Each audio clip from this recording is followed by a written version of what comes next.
And welcome to the museum's Night TV studio. I'm Jan Newhart, the Chair and Chief Executive Officer of the Freedom Forum. It's been a special day here at the museum with the unveiling of the Alice Allison Dunnigan sculpture, a wonderful tribute to this pioneering journalist who was the first African-American woman to shatter the glass ceiling of the National Press Corps in Washington, D.C., and receive press credentials to cover the White House, Congress, and the Supreme Court. The location of the sculpture in our Make Some Noise exhibit, which celebrates other pioneers in the fight for racial equality, is fitting, since throughout her career, Alice Dunnigan battled the rampant racism and sexism that dominated the mostly white and male professions of journalism and politics. Today, we are so pleased to be joined by a number of people who can talk more about the life and the work of Alice Dunnigan. Carol McKay Booker is the author of the 2015 book, Alone Atop the Hill, which is an updated and annotated edition of Dunnigan's self-published 1974 autobiography. Carol is also the wife of the late legendary civil rights journalist Simeon Booker, who was inducted into the National Association of Black Journalists Hall of Fame in 2013, the same year as Alice Dunnigan. We are also joined today by Amanda Matthews, the artist who created this beautiful bronze sculpture. Amanda is the CEO of Prometheus Art Foundry located in Lexington, Kentucky, and has designed and created several public works, including bronze monuments and portraits. We are so pleased to also be joined by Soraya Dunnigan Brandon, who is the youngest granddaughter of Alice Dunnigan, and like her grandmother, is an educator and journalist. Currently, Soraya is an educator in the Durham, North Carolina public school system. We are in good hands this afternoon with our moderator, Sonia Ross. Sonia is the race and ethnicity editor for the Associated Press and a former White House reporter for the AP. It was Sonia who nominated Alice Dunnigan for the NABJ Hall of Fame in 2013. Sonia tells us she nominated Dunnigan because she felt her accomplishments were too significant for her to languish in anonymity any longer. Along with Soraya, we are so honored to be joined by other members of Alice Dunnigan's family in the audience today, as well as several sisters from her sorority, Sigma Gamma Rho. At this time, please join me in welcoming Deborah Catching-Smith, International President of Sigma Gamma Rho.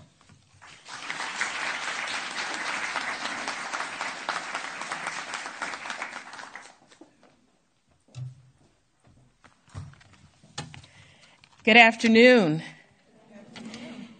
Thank you for this distinct honor and indeed a privilege to stand before you on such an auspicious occasion as this, the dedication of a statue to commemorate our sorority sister, Alice Allison Dunnigan. I bring you greetings from the undeniable women of Sigma Gamma Rho Sorority Incorporated, many of whom have traveled from across the country to be here today. If my sorors and my sisters would please stand and be acknowledged.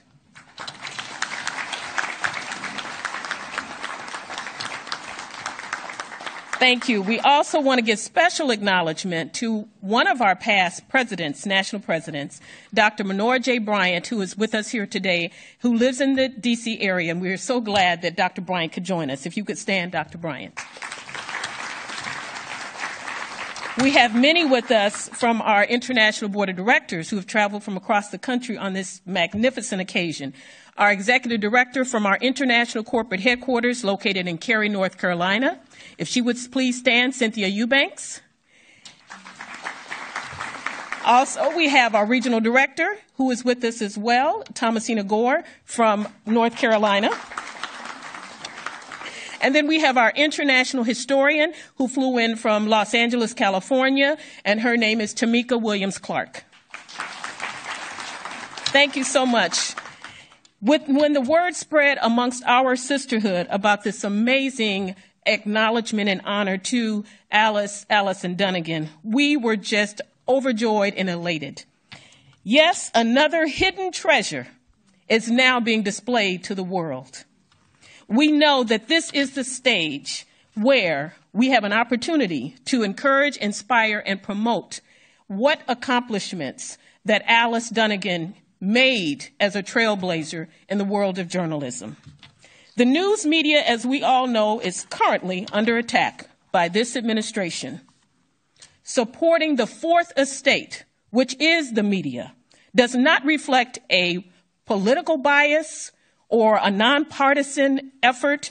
It is to protect what is provided in the United States Constitution, freedom of thought and expression provided by the First Amendment. And Sigma Gamma Rho stands today in support of that obligation of our nation to honor the right to free speech and free press. Throughout her career, Alice was a tireless advocate to inform and educate. She stood there without a free press.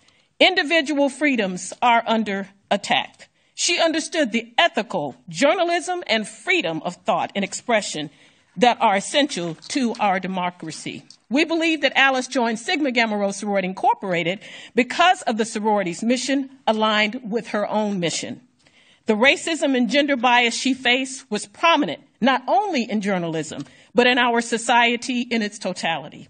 She epitomized leadership as a journalist, civil rights activist, and an author.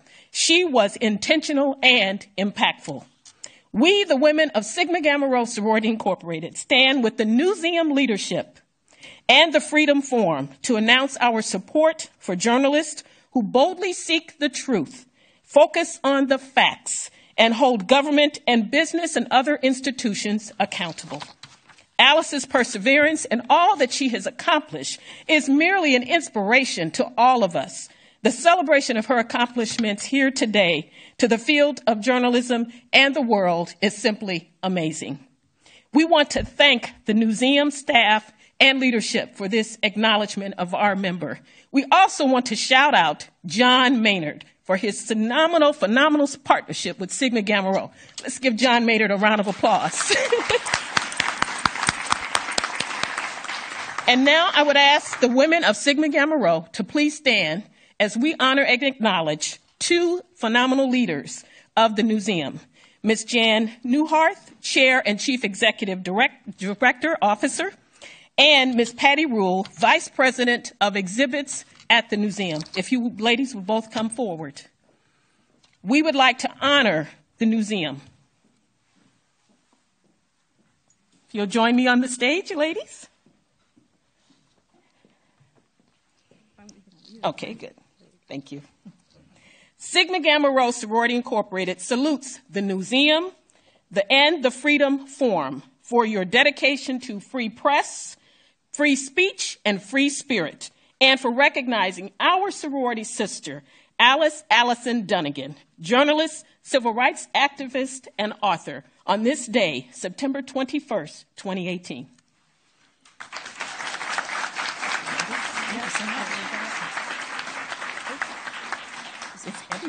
Okay, we'll step around this way.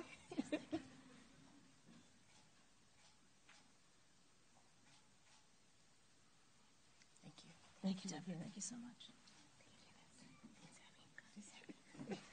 Thank you again. You may be seated. Thank you so much.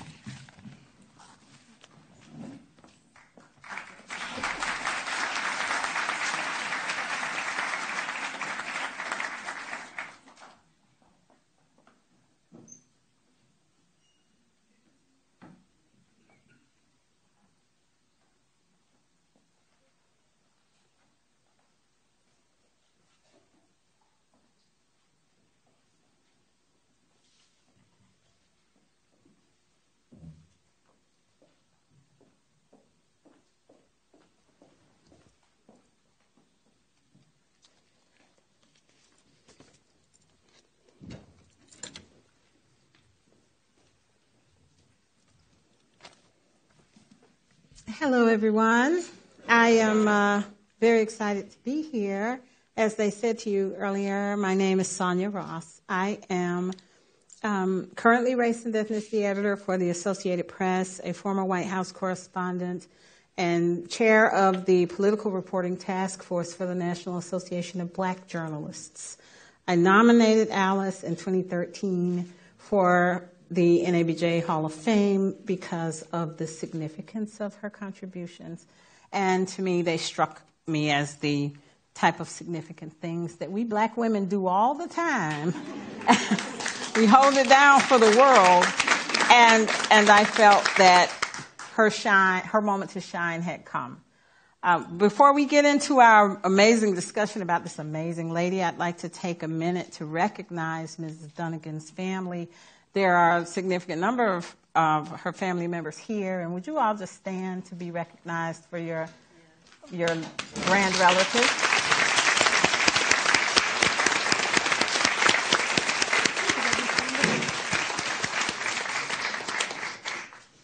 All right. As I think about the era in which Alice Dunnigan did all these wonderful things in the field of journalism, it's almost difficult to comprehend that she was able to pull these things off, dealing with the dual burden of race and gender bias in her field, in her daily life, in American society. And so before we get into our discussion about the great things that she did, I thought I would share a few direct quotes from Alice herself, because it's nice for her to be heard in this setting. When she was discussing her first day at the White House in the wonderful book that Carol Booker brought to life for us. She described the scene of watching all the various male reporters waiting for the day to begin. And some of them acknowledged her presence, some of them did not. So of those who spoke to her, she shared this. When I proudly responded that I had been accredited to the White House press corps, they extended a casual congratulation, implying this was no big thing. To them, it was nothing unusual because white reporters with reputation and status had always been accredited to the White House. But for me, it represented progress for my race, recognition of the black press, consideration of women reporters, and a personal honor because I was the very first woman of my race ever to receive such accreditation. Carol, if I can come to you on this, and with that I'll move to this chair so we can have this discussion. Can everybody hear me okay? Yes. All right.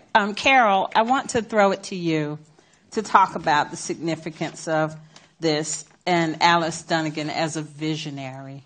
She clearly had her mind set on things beyond where she was in that moment. She clearly did. I wonder, just for example. This is something I've never talked about before, but the statue shows her holding the Washington Post, and a headline is on civil rights. There were no black reporters on the Washington Post, and wouldn't be until 1951. So at least 3 years later, when my husband was the first black full-time staff reporter. But look where he came from. He had a Nieman Fellowship at Harvard. That was nothing to sneeze at. Alice had fought her way through her whole education. She had worked as a teacher, not as a reporter on a northern newspaper like the Cleveland Call and Post, or even Baltimore Afro-American. She really came up the hard way. But why would she stand there with the Washington Post in her hand? I think she was saying, maybe someday. And she was a visionary. She could see where we were going. You had to be in order to put up with all of the hardships she put up with. You know, having to pawn her watch, the only thing she had of any value, in order to eat on weekends until the paycheck came in. And the stories she covered, she was in the true tradition of the black press. You knew you were part of the story. There was no way to say you're uninvolved. You were part of the story just because you were a black person and you were writing about something affecting black people. But she wrote with a heart. Some people would say, oh, she got too emotionally involved. No. Her readership loved her, and she was a headline maker in more than 100 black newspapers across the country and another dozen or so in Africa. And I'll let somebody else talk now because I've talked long enough. When you think about that word visionary, and Amanda, when you were creating the statue that we see out in the foyer there, how much did you hear from Alice? How much of the actual Alice Dunnigan did you feel channel through you into the art that you were creating on her behalf? That's a wonderful question, because that's exactly how the creative process works, and that is to try to be a conduit to the world and represent the person not just in their likeness, but to also convey their importance, to convey their sense of accomplishment. And in particular with this sculpture, and the book as well, it really did help give me a sense of her struggle. And I felt like that the sculpture showing her standing on the Capitol steps was significant because it also showed that she had a national impact. As far as the sculpture in particular goes, I also wanted to convey a true sense of her shape and her form. I think that a lot of times in sculpture, the form is romanticized and it's not realistic. And I really wanted to show her likeness as well as her personality. Soria, of course, this then comes to you, to the world. Alice Dunnigan was a reporter covering presidents, the reporter who the president ignored for 2 years. For you, she was your grandmother. She was the lady in the kitchen making the sweets that you like to eat. You know, the things that all people remember and think about with their grandmothers. Can you share with us what Alice Dunnigan, your grandmother, was like? What you saw is what we saw, but when she was with family, the way that she portrayed, she educated us on what her world was like. She was a great storyteller. And I could just sit at her feet and listen, because the way she wrote, she spoke that way. She wrote the way she spoke in a way that there was always imagery. And she could pull you into the stories and pull you into, you could feel like, wow, I want to meet this person, or wow, really, Grandma? You know, and so that is what I remember about my grandmother in the vision. I was not, I was 23 when she passed, but one of the things that I appreciate so much is that as a college student at Howard, majoring in journalism, we became very close because I had the skill, but she helped me tweak the craft.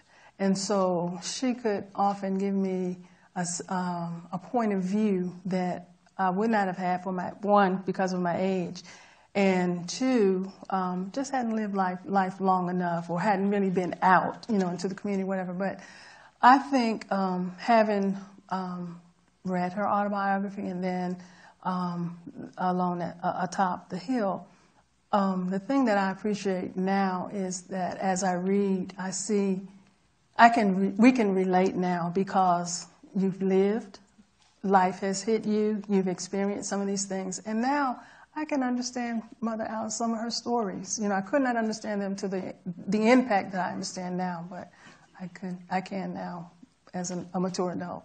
Now, did you ever get the sense that she was famous? As a kid, I thought she was, because when you walked into her house, she had what I call a wall of fame. She had so many pictures and certificates and awards, and you'd see President Johnson and President Kennedy. You just saw all these pictures in Truman, and you saw President Eisenhower's wife, and she had many stories because they were friends. And I knew she was famous, but not to the degree that I know now. But as a kid, I knew something was going on. And then she traveled a lot. She traveled a lot, and so she would bring back artifacts. And she had like a curio display of dolls that she had collected as she traveled. I know Haiti was one place, and different places. But I just didn't understand how famous she was. But recently, in looking at the Carol's book, I really walked away saying she really was before her time. She really was. She was before her time. Mm-hmm. And even though, we often, now I have to just speak for my generation, civil rights, we know that it was going on, I'll say forever in a sense. But the 60s, most people hone in on that. But she was pre-civil rights. And that and so the things that she accomplished just really made her before her time. And I'm not even sure the impact that she would have had a much greater impact perhaps if her highlight was really the 60s, but she was just before her time. And I think that's why she's just in recent years, I'm not talking about 5 years, but just in recent 20, 30 years, just recently begun to be a focus for researchers and people just wanted to continue the history.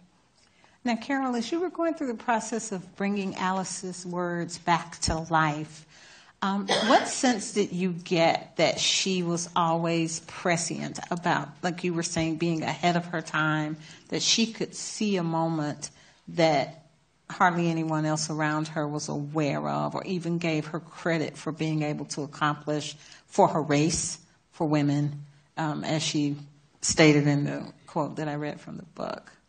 How much sense did you get that she knew she was working for the ages?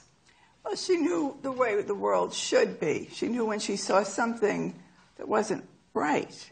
Like when she tried to cover a story in the House of Representatives and found that she couldn't get into the press gallery, and then found out that you had to work for a weekly newspaper.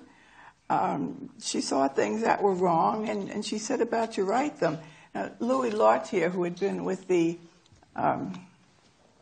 other news service, the National, you all know what it was. Mm-hmm. The other one. The other Associated one, not Negro Press and the NMPA. Yeah. Yes. And, he had applied, and But then they gave up, and her boss, Claude Barnett, gave up. She saw it wasn't right, and she saw where she had to be to do her job, and she just kept at it.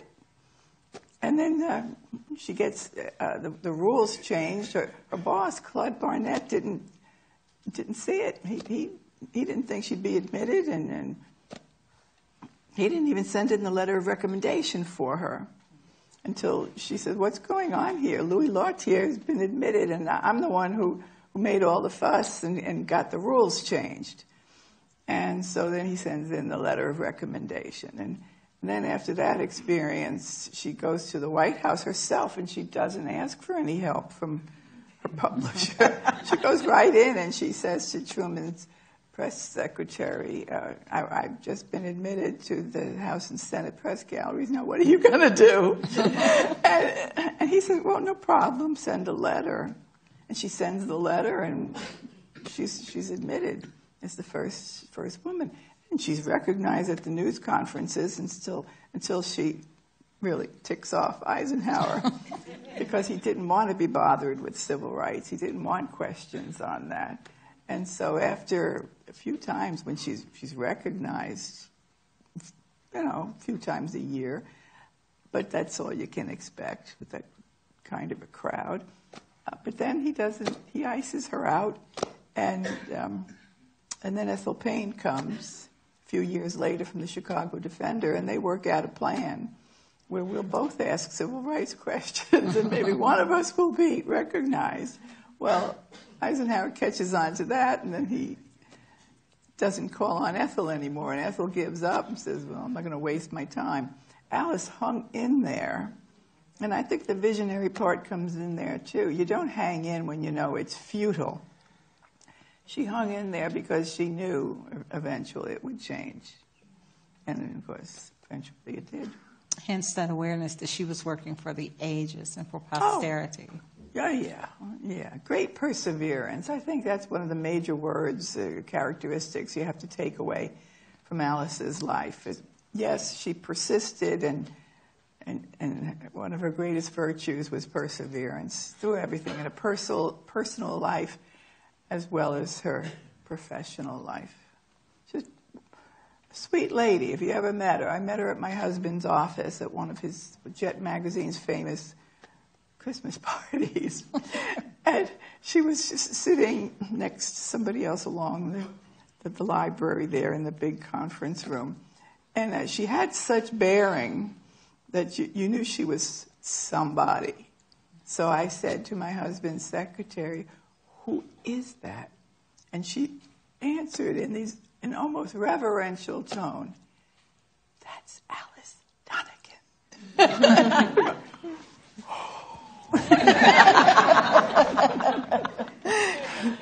She was highly respected. My husband, in fact, called her Grandmother Dunnigan, and that was a term of great respect. Now, Amanda, as you're in Kentucky, where Alice came from and is revered. Can you talk about the responses of the folks in her native Kentucky to the legacy that she has created? Oh my goodness, the response in Kentucky has been simply overwhelming. It surprised me. Although I will say that part of our desire for this project was to introduce or reintroduce her to the people of Kentucky and to the nation, because I do feel like she was somewhat of an unsung hero among the population at large. I think in journalism, she has been a rock star for a long time, but among us regular Americans, she was somewhat unknown, and we sought to change that. We felt like she's the kind of hero we need, and we wanted to convey that to Kentuckians and also to the rest of the nation and the world. And we appreciate the opportunity. I feel like I'm really speaking on behalf of her community in Russellville, and I know we have some people from Russellville here. Michael Morrow has dedicated years, decades. I don't know if Michael is in the audience. I hope so. He has dedicated decades of his life to researching and trying to assist in having people know her accomplishments. And without her community in Russellville, I don't think I would have fully understood what we needed to convey. And I appreciate them very much. So, well, Michael, are you here? So yes. I guess that raises the question. There he is. Would you stand, sir?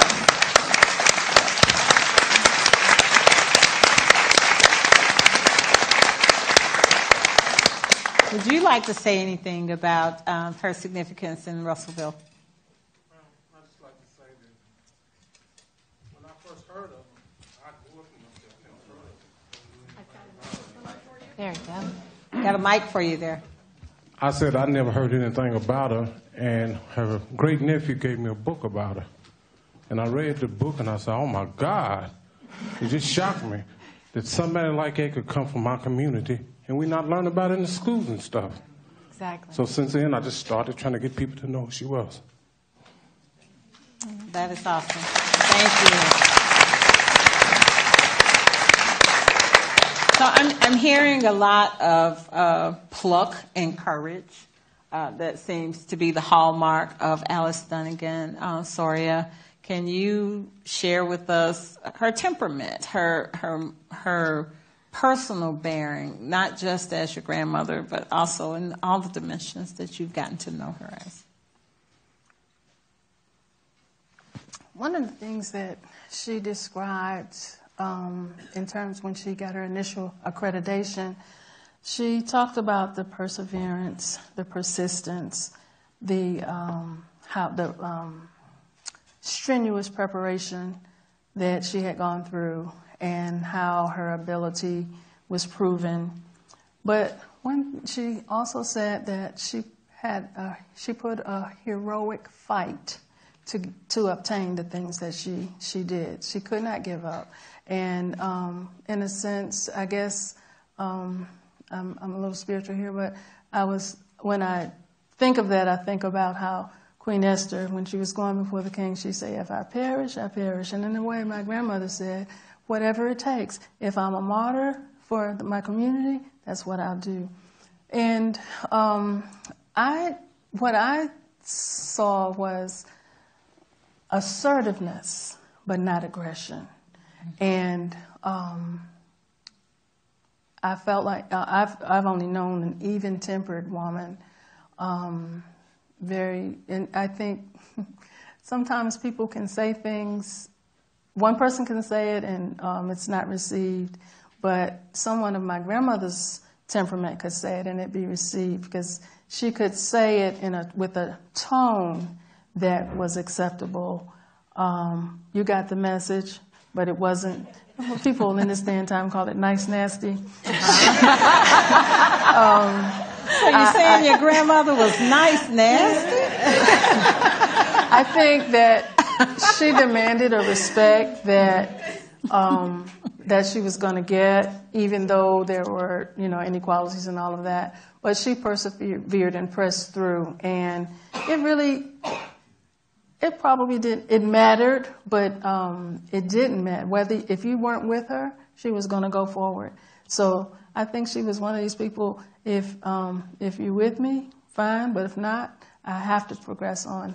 And one of the things I did take from her is she often said that what she did was for the generation behind. And so as a person in her world, young person in her world, I think that puts something in us. Whatever we do, it has to be for the people behind us. So even her getting her accolades and everything, it was for her, but it was really for me, a journalist that was coming forward. It's for my niece, who's a journalist, who's coming forward. So I think that's the temperament. So in essence, she did not play. She didn't, she was a sweet. Did not play. She was really sweet.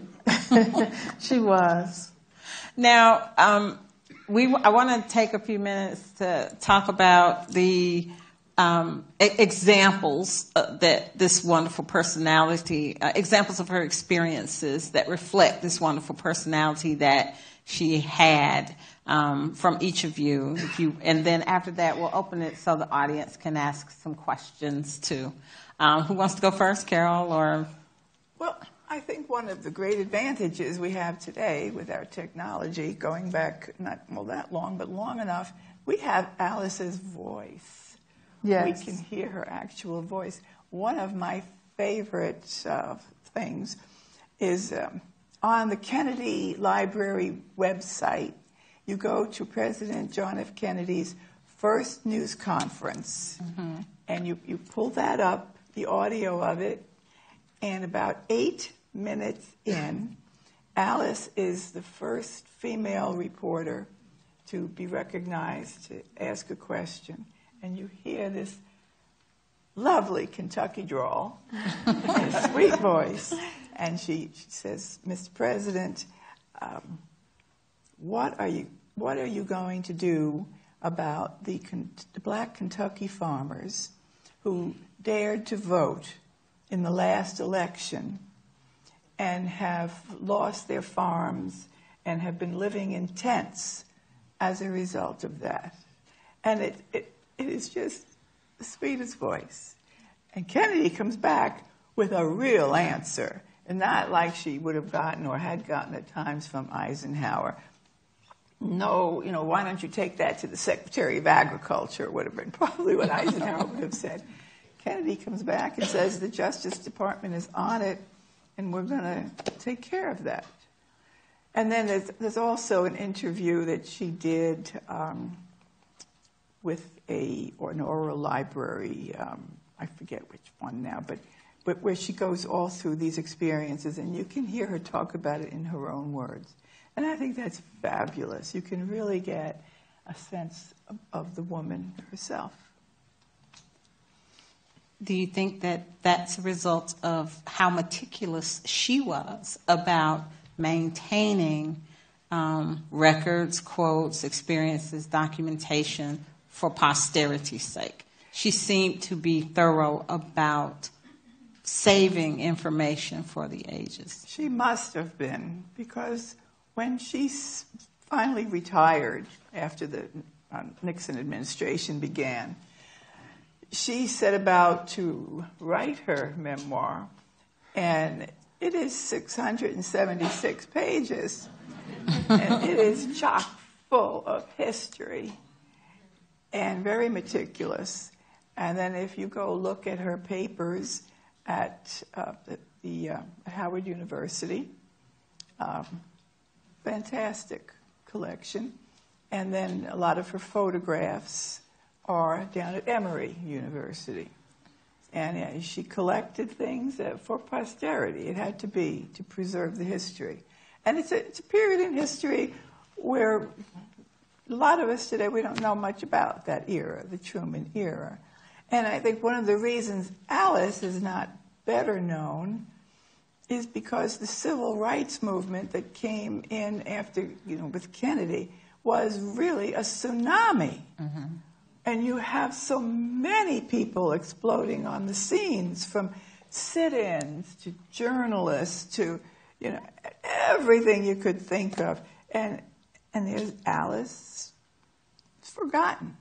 So I like to give a lot of credit to Sonia and the NABJ for the award that night in 2013 when her book was projected on the screen, and several reporters like Dorothy Gilliam, I think Jackie Trescott might have been one, and they talked about her life.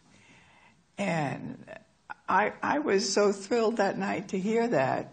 I mean, I was thrilled for my husband, but I was also thrilled for Alice. And I knew about his book, which just came out then. And I knew she had written a book. They mocked her book when it first came out. Not the serious critics. She had a wonderful review in the Baltimore Afro-American. But the guys were a little jealous. And the name of the book was From the Schoolhouse to the White House, The Experiences of Black Women. So they marked it and said from the outhouse to the White House. Yeah. So I give you a lot of credit, and you beat me to it, but I wanted to recognize Michael. Oh, sorry about that. I never met you, but I wanted to, and I made it a point I was going to do that today, because some of the most beautiful articles, there's one very long, beautiful one on the internet, written by Mr. Morrow about Alice Dunnigan. And he came here to Washington and talked to Robert Dunnigan and interviewed him about his mother. He did a lot of work when nobody was paying any attention, and kept that alive. So somebody's got to remember you, or you'll be lost forever. That's very true. No true word spoken. Did you all want to share what you would say is of any of her experiences that define her for you? I'll add something, or I'll wait for you, either one. I think Alice Dunnigan had a true sense of her place let me say her place as a black woman, as a woman, and her place in history. And I know she might not have been as prevalent during the tsunami of the 60s, but she certainly could have sparked some of that. And I think that the work that she did and accomplished leading up to the 60s is quite significant. And I will say, I think she did have a good sense of her place, and it was very different than what other people thought her place was supposed to be. And she did not let that deter her vision. And just as an overarching feeling about this entire experience, it has been that I do believe that people are quick to let you know where your place is supposed to be, especially those who have been marginalized. And it takes someone like Alice Dunnigan to understand her true place, even when it contradicts what the commonly accepted social view would be of that. So, right. Soria? I'm processing what you said, and I'm in agreement with what you said. And the thing that, as a young person, the thing that she left with me concerning, like what you just said, she really honed in that you have to be prepared, and you have to, even though when Claude Barnett did not allow her, or did not work with her to get her credentials, she followed protocol, and she understood protocol. So I think that she did understand her place, but she knew also there's a protocol I must follow. And in doing that, she just was a woman of order, I think, I would say. And when she had done her best, and in her words, that heroic fight that she put forth, she knew that if she had done her homework and gone through all the hoops that she was supposed to go through, I think that there was a humility that she walked in. And but at the same time, that humility, when she got her accreditation, it let her know, yes, I did deserve it, because I did everything I was supposed to do. I went above and beyond, really, for some of what I did to get the recognition that would not have been given to her had she not done it orderly, in an orderly fashion, and kept the standards and done exactly what they said and beyond what they said. And like she said, unproven work, proven work, just proven. You can look and say, there's nothing we can do but give her what she's asking for.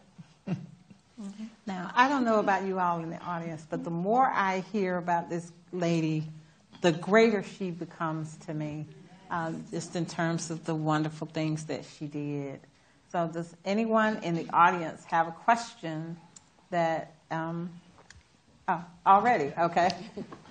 Good afternoon. My name is Natasha Alford, and I am deputy editor of thegrio.com. So I am a young black female journalist, an ABJ Emerging Journalist of the Year. And being here today is a moment that is so moving and inspirational to know that everybody would be in this room for Alice Dunnigan, and the work that she's done gives me hope.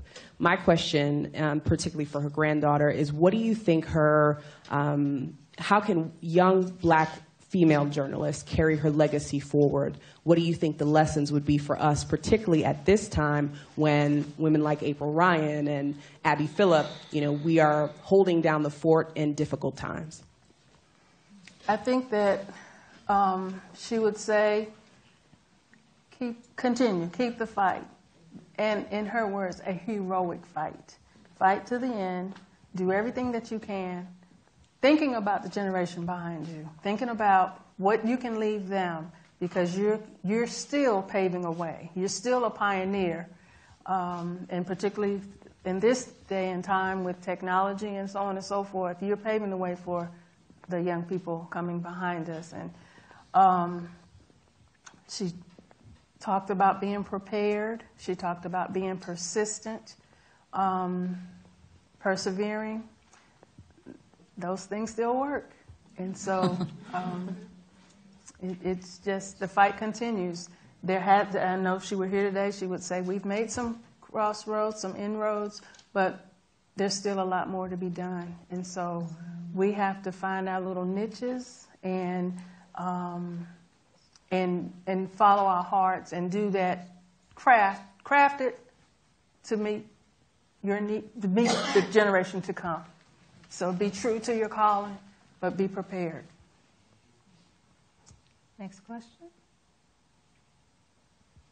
Well, while we wait for questioners, one thing Alice did say in her book, and it's very simple, is she talked about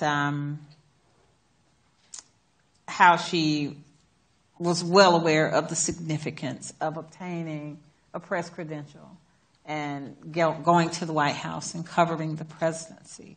She said she never could have imagined that this was the great thing that she would do. She also said, neither could I ever have imagined the many experiences, both pleasant and unpleasant, that would come my way.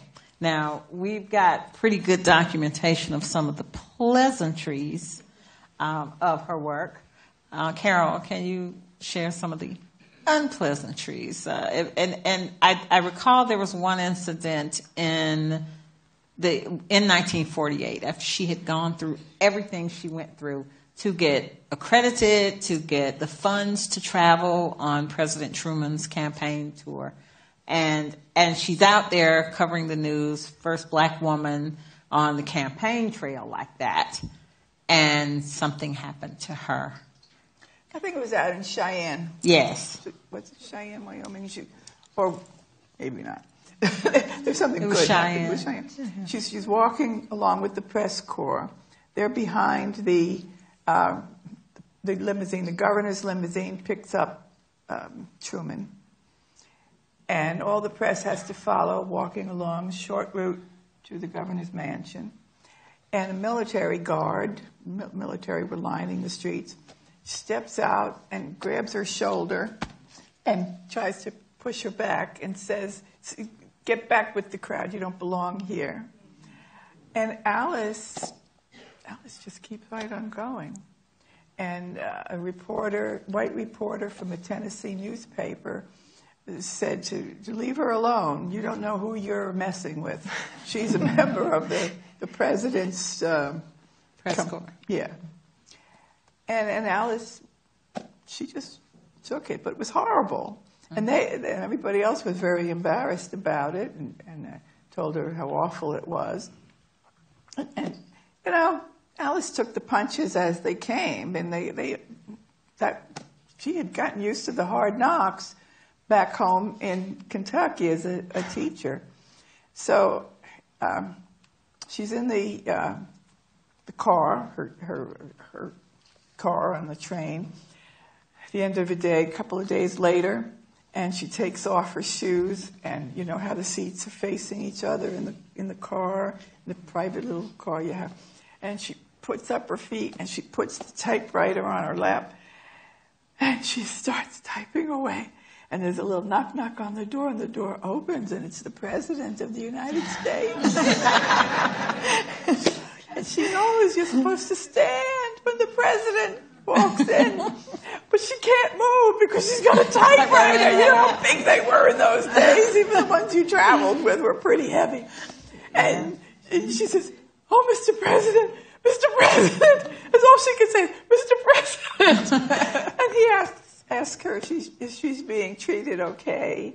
And she says, "Oh, yes." And he says, "No, you're not. I heard what happened.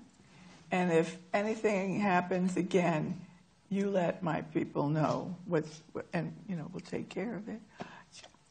But what she took away from that was very interesting. She said after that, she would never really be bowled over or awed by anybody again. The President of the United States had come in and talked to her as a professional, and it was great. That was a very good, bad experience that turned good. It turned good. And I think probably by the end of that tour, at one point she was partying with the press secretary. I think he made sure she was seated at an appropriate table at a reception or party of some kind, and some of the other press weren't there, and they said, "Oh, they want to know, Alice, how you're feeling." And she said, "Oh, I'm fine. I'm fine." And at that party. Are there any other questions from the audience? No? Okay. Well, I'd like for each of you to have a few closing thoughts about Mrs. Dunnigan.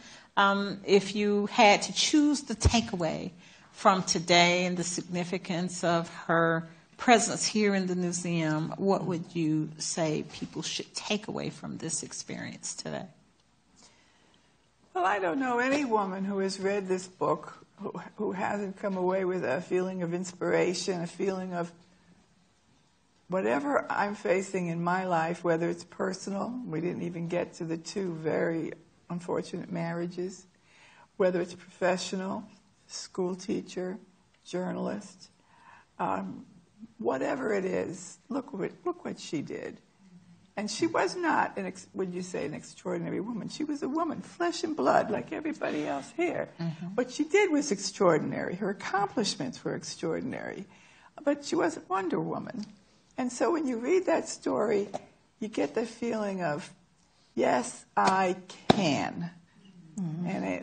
And that's the wonderful thing about this story. And the fact that I did not write the book makes me feel great, because I can brag that this is Alice's book. It's her words.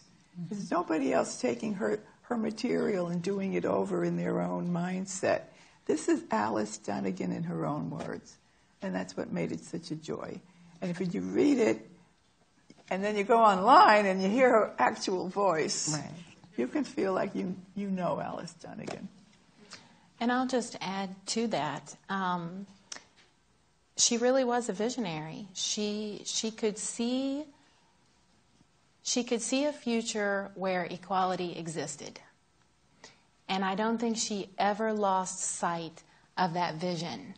And the takeaway that I would want is for other people to also have that vision, and to not just support and admire her, although that should happen as well, but to be inspired and to do something about seeing a common vision of equality. So that would be my takeaway, and that is to see, to be inspired, and to do. So, yeah. My vision is just, I would just say her vision. And what I take away of this is just persevere, never give up. Never give up. And remember, the more you do, the more you accomplish, the more self-esteem you'll have. But whatever you're doing, it's not just for you, it's for those behind you. And I know that's what she wanted to leave with the young people. Okay. Well, thank you, ladies, so much for this amazing discussion. Now, before we completely wrap for today, we wanted to give Mrs. Dunnigan's granddaughter, Alicia, right here, a chance to say a few words. Mm-hmm.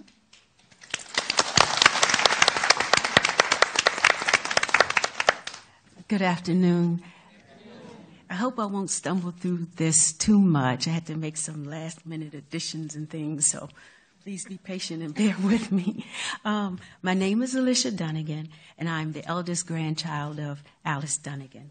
On behalf of my siblings, Suzette Dunnigan White, Kevin Dunnigan, and Soria, Brandon Dunnigan, all of whom are here today, as you see, and on behalf of my daughter Danielle Dunnigan, who could not be here, I would like to thank each and every one assembled here today. We also would like to especially thank those who played a part in bringing Allison Dunnigan to the forefront today at the museum.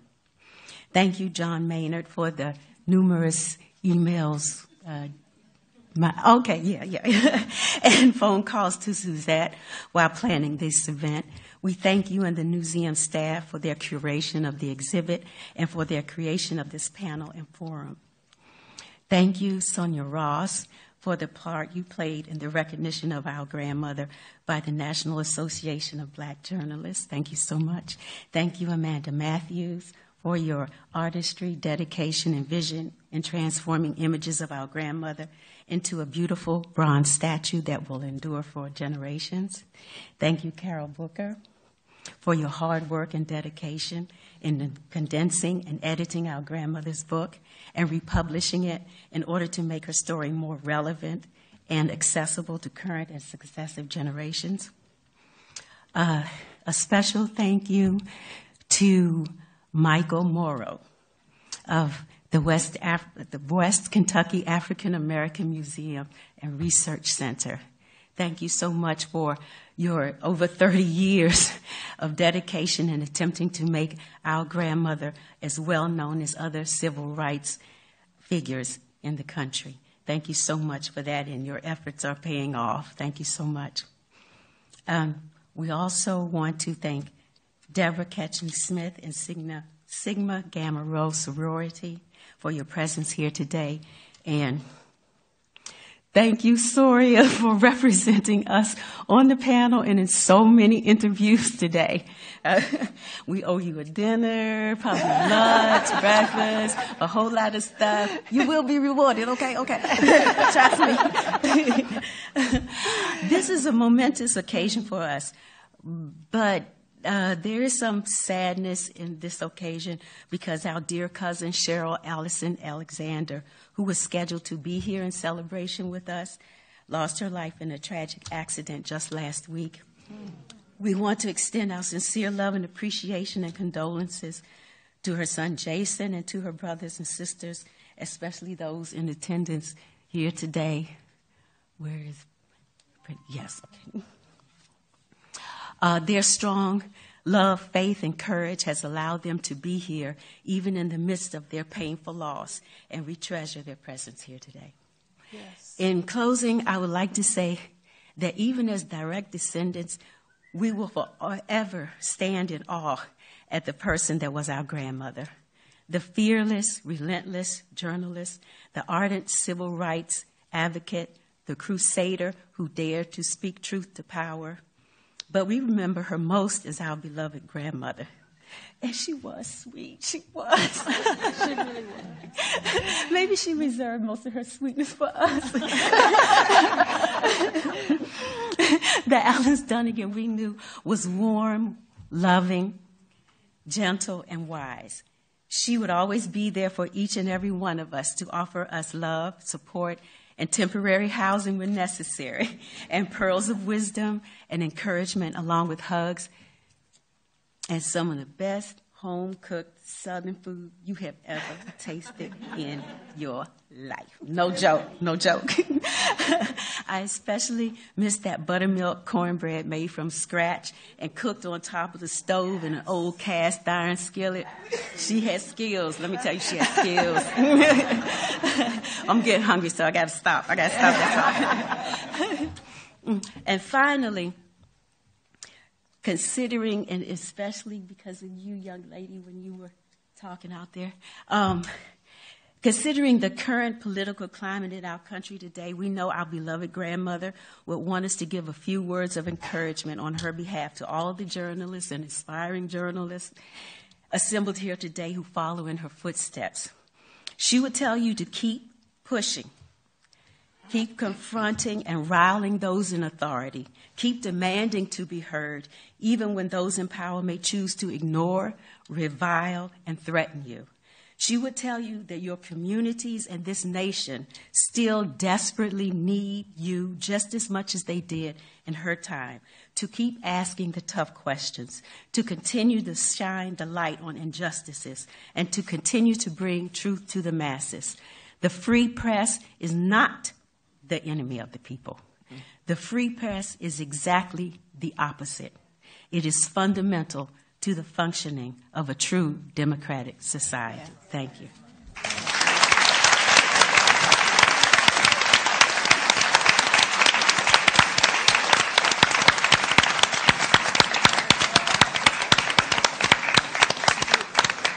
Thanks, everyone. Did anyone else want to share? It's hard to follow that. If not, thank you so much for being here, and enjoy the rest of your afternoon.